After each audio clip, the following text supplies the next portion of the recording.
gawa sa'yo nito? Sino lumapastakan sa'yo? Bobby! Bobby! Bakit? Ano? Abdul! Sinong may gawa nito? Si Lola! Bobby, wag!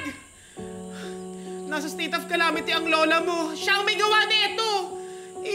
Hindi na siya nakakakilala eh. Tignan mo, tinali ako tapos tinutukan ako ng itak. Ano? Sa laki mong yan na itali ka ni Kapitana? Bogot ka ba? Hindi niya ako kilala eh. Tanggalin mo na kaya yung tali ko. Bayan, di mo ba kaya? Hindi. Buti nga tumawag ka kanina eh. Ang hipit nito ah. Lola? Lola?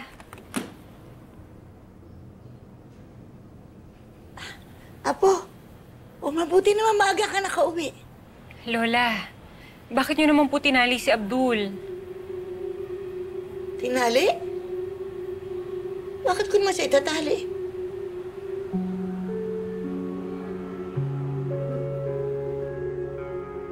Uy, Abdul. Ano pinagsasasabi mo na tinali kita? O kung ano-anong iniimbento mo eh.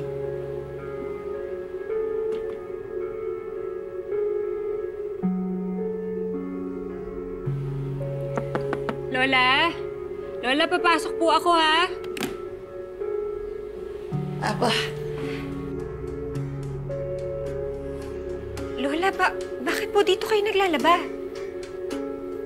Lalaba? Hindi ako naglalaba. Hindi ako nagpasok niyan.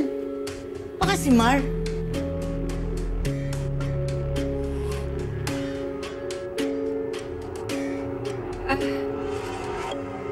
Lola, hindi po muna kayo.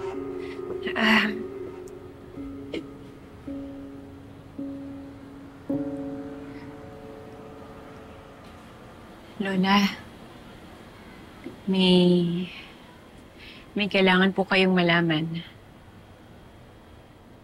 Malaman? Ano yun?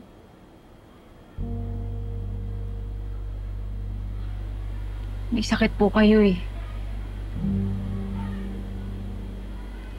May sakit ako? Ano sinasabi mo? Anong sakit ko?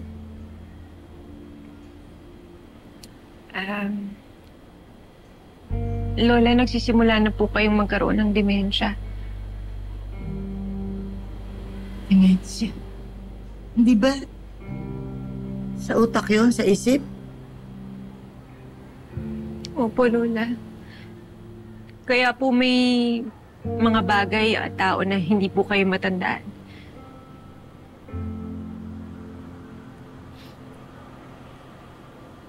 Ha? Anong mangyayari sa akin?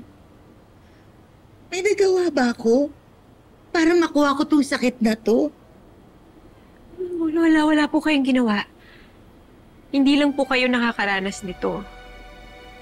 Pero Lola, huwag po kayong mag-alala. Kasi nandito po kami ni Mar at Abdul para alagaan kayo. Huwag niyo lang siyang itatali ulit, ha? Paano ang trabaho mo, Apo? Ang plano ko po sana magpahinga muna para po maalagaan kayo. Abi, yan ang wag na wag mong gagawin. Pero Lola, okay lang naman po eh. Ayos lang po sa akin. Hindi okay para sa akin. Mawala man ang memorya ko. Gusto ko, ang huling imahe ko sa'yo ay nakasuot ka ng police uniform mo. Masayang inaabot ang pangarap mo.